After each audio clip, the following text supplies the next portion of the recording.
Vizianagaram MP స్థానాన్ని తూర్పు కాపులకు కేటాయించాలని తూర్పు కాపులు సామాజిక వేదిక నాయకులు డిమాండ్ చేశారు.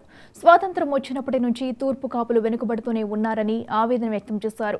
పాలనాధికారాన్ని అగ్రవర్ణాల చేతుల్లో ఉంచుకుని బీసీ వర్గాలకు అన్యాయం చేస్తున్నారని మండిపడ్డారు.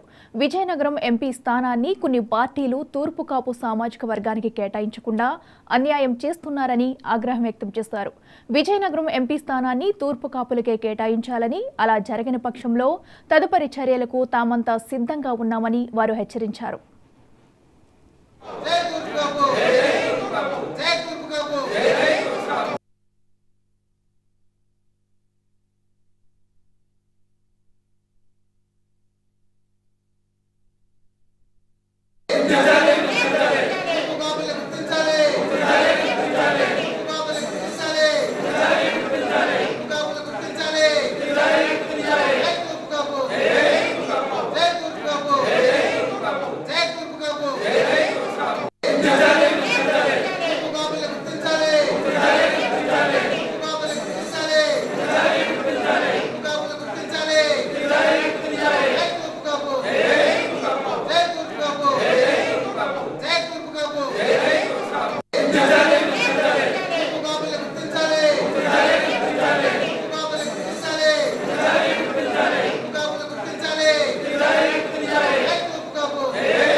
ఓసీలకు టికెట్లు ఇచ్చే పరిస్థితి తీసుకొచ్చారు.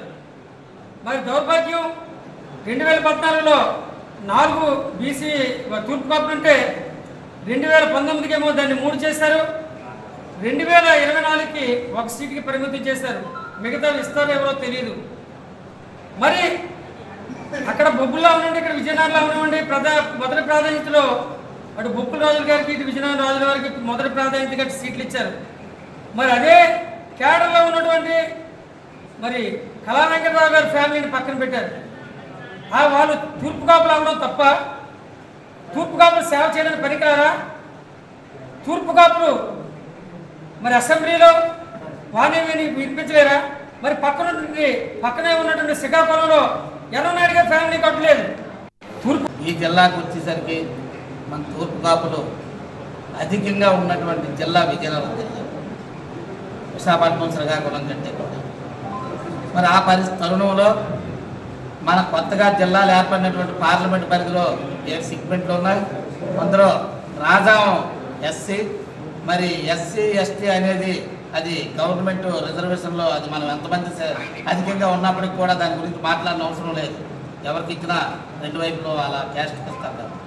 కానీ మిగతా 6 కూడా కొన్ని పార్టీలు ఇప్పుడు ఉన్న 6లో 3 అసెంబ్లీ స్థానాలు ఓసీలకు కేటాయించారు. మరి మిగతా 3 ఇంకా ఎక్కడ బీసీలకి ఎక్కడ కూడా కేటాయించలేదు. మరి ఓసీల తాలూకా ప్రాధాన్యత, ఈ ప్రాబల్యం ఈ జిల్లాలో ఎంత బలం ఉందని చెప్పి ఈ ఇచ్చినటువంటి పార్టీ ఏదైతే ఆ 3 అసెంబ్లీ స్థానాలు కేటాయించిందో ఆ పార్టీ పెద్దలు మేము ఖచ్చితంగా మీ మూలంగా తెలియపరుచుకుంటాం.